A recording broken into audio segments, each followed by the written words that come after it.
qu'il faut constituer un cadre de concertation entre la CENI et les partis prenantes, c'est-à-dire les candidats présidents de la République, pour qu'on définisse les règles du jeu et qu'on les comprenne. J'ai évoqué l'article 47.3 et 47.5.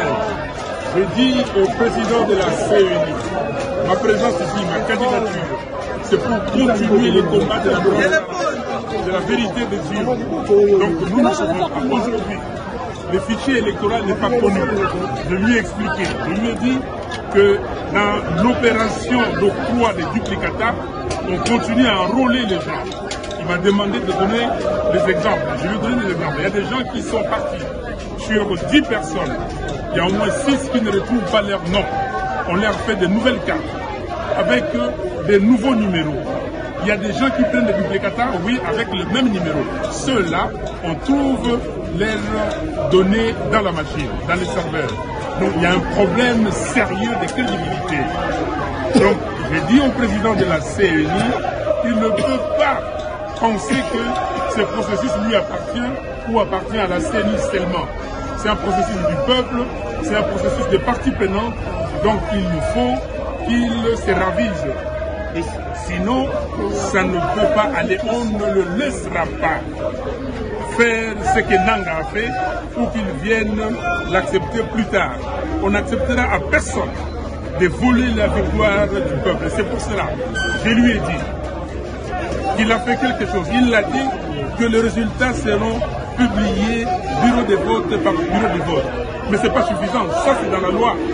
Les résultats doivent être proclamés et comme ça, les gens à qui on aura donné des machines chez eux, des gens qui ont des cartes d'électeurs fictifs, les électeurs fictifs, ces gens-là ne pourront pas transférer les résultats dans les serveurs. Si vos désidérata ne sont pas pris en compte, mais les désidérata seront pris en compte parce que aujourd'hui, nous avons réveillé, ou mieux éveillé, la population congolaise. Donc la population connaît ce que c'est que le fichier électoral. La population va faire la surveillance citoyenne. Donc les jours du vote, les gens vont rester dans les bureaux de vote jusqu'à la proclamation des résultats et pour voir si cette proclamation... C'est Dieu qui nous a mandaté de venir déposer notre candidature parce que c'est le temps de Dieu, tout simplement. Nous n'avons aucune prétention. Nous avons obéi à la voix de Dieu. Dieu veut bénir cette nation parce que Dieu l'aime. Nous ne sommes pas là où nous ne sommes ni pour les uns ni pour les autres. Nous avons des églises où tout le monde est là-dedans, dans leurs différents partis politiques. Nous en sommes les pasteurs. Mais aujourd'hui, le Seigneur veut se lever au travers de l'Église et au travers de notre modeste personne. Nous ne sommes pas là à vouloir incriminer qui que ce soit, parce que chacun joue sa partition. Et pour accomplir toutes choses, Dieu qui est le commencement et la fin, nous a mandaté afin que l'on reconnaisse que tout vient de Dieu, que la victoire appartient à Dieu et que nous puissions diminuer pour que lui se glorifie. Voilà notre raison d'être ici. Docteur, aujourd'hui vous êtes engagé officiellement dans cette course à la magistrature suprême. Quels sont vos engagements et pourquoi maintenant? Pourquoi maintenant? Je pense que c'est puisque notre pays va très mal. Et il va très mal sur plusieurs plans. Je crois qu'aujourd'hui nous sommes devant une crise qui est une crise existentielle. Cette crise est existentielle puisque notre pays est occupé aujourd'hui par des pays étrangers. Nous avons plus de 100 groupes armés à l'est du pays Et je crois que dans ces conditions où on ne gère plus l'intégrité territoriale de notre pays, il y a urgence. Il y a urgence puisque nos richesses aujourd'hui sont bradées et nous vivons dans une situation de prédation sans précédent. Alors que tout le monde déclare que l'avenir de la planète est en République démocratique du Congo, malheureusement, les Congolais vivent dans des conditions inhumaines. Et je crois que ce n'est plus tolérable que en fait, le Congo puisse être toujours la source du développement de notre planète, en commençant par des véhicules, des pneus avec les caoutchoucs. Nous avions perdu 10 millions de personnes. Et après, la bombe atomique, c'est l'uranium congolais qui a été utilisé. Le développement électronique, c'est le coltan congolais. Et demain, ça sera le cobalt congolais pour la transition énergétique. Et devant cette situation, nous ne pouvons plus continuer à rester indifférents et laisser les autres gérer notre patrimoine, gérer nos ressources en nous privant de tout. Le Congolais a toujours répondu absent par rapport à tous ces développements. C'est urgent aujourd'hui de pouvoir faire la part des choses, mettre tout simplement les Congolais en orbite pour qu'ils soient les gestionnaires de ces biens. Le président de la CENI vous a fait l'honneur de vous recevoir dans son bureau. De quoi avez-vous parlé? Nous avons fait le tour d'horizon par rapport à ce cycle électoral. Je crois que c'était tout à fait normal qu'il puisse nous donner son point de vue par rapport à l'organisation des élections. Vous avez été tranchant par rapport au processus, la qualité du processus électoral. Est-ce que le président de la CENI vous a rassuré quant à l'intégrité, quant à la crédibilité de ces processus?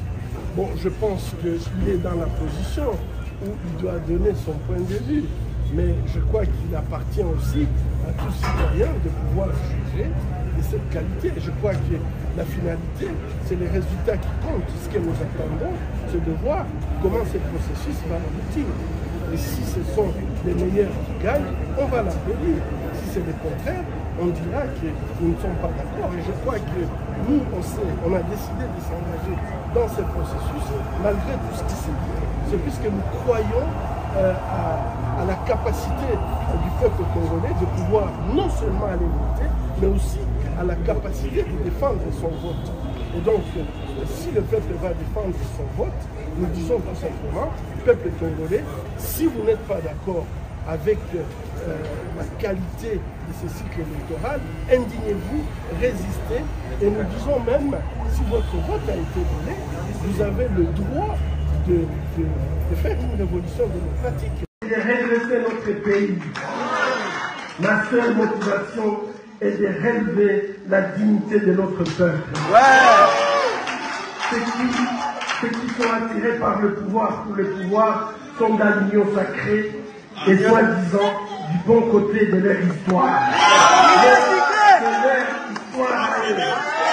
Nous sommes avec le peuple. Nous sommes du bon côté des intérêts du peuple. Face à la décadence, nous ne pouvons pas attendre sa disparition pour agir. Demain, ça sera tard. C'est aujourd'hui. C'est pourquoi je suis prêt et que j'y vais maintenant.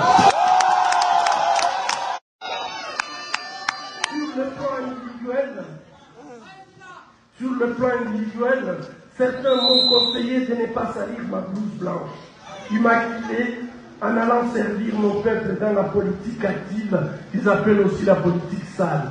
Nous ne voulons pas faire de la politique sale. Mais, chers compatriotes, comment me contenter des tapis rouges et des honneurs individuels quand l'ensemble de notre peuple est humilié chaque jour? Partout dans le monde et pire, même dans notre pays. Ces honneurs, nous n'en voulons pas. Je suis d'abord un citoyen indigné. Je suis un citoyen révolté. partant des misères du peuple et l'incurie des dirigeants politiques successifs. C'est un immense gâchis. Les citoyens ont le devoir d'intervenir dans les affaires publiques, surtout lorsque la nation est en danger. C'est mon cas aujourd'hui. Je suis prêt.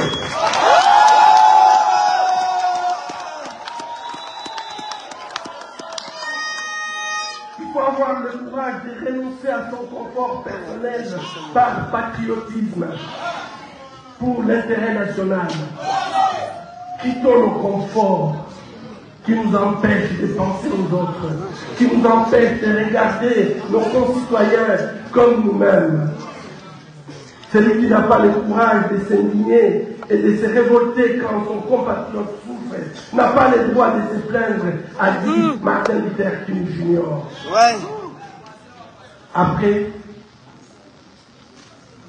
ce que je vais faire, c'est la continuité de mon action et de mon engagement depuis 40 ans au service de mon pays, de mon peuple, des plus démunis et des vulnérables, des malades, des victimes de violences, de l'homme tout court.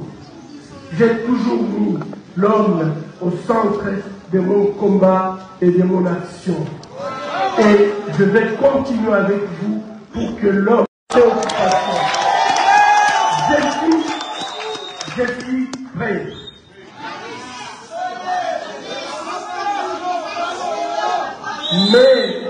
Mais ma réponse aujourd'hui est conditionnée par un engagement et responsabilité collective. Ouais. Nous devons tous, comme peuple, être conscients des problèmes graves qui entachent le processus électoral. Fraude massive préparée, préméditée. Au lieu de préparer un bilan, pendant 5 ans, on a préparé comment organiser la fraude, la corruption, le détournement, l'instrumentalisation des institutions et même des finances publiques. D'être présent, nous allons faire juste un bref message. Comme vous le savez, aujourd'hui, c'est le dépôt de la candidature du président Moïse Katumbi comme futur président de la République démocratique du Congo. Notre équipe d'avance, qui travaille étroitement avec la CENI, nous a précédés pour amener l'ensemble de son dossier de candidature qui est, conformément à la loi, au complet. Il n'empêche que la CENI nous a prié de pouvoir, à côté des pièces certifiées conformes dûment au regard de notre législation, lui apporter aussi les originaux. En tout fair play, ça ne nous a posé aucun problème. Nous dépêchons une équipe toute urgence à Lubumbashi pour ramener les pièces originales. Ce qui fait que demain, ces éléments seront mis à la disposition de la CENI afin que la candidature du président Katumbi puisse être déposée au bureau de réception et de traitement des candidatures. Je vous remercie. Merci. Alingala.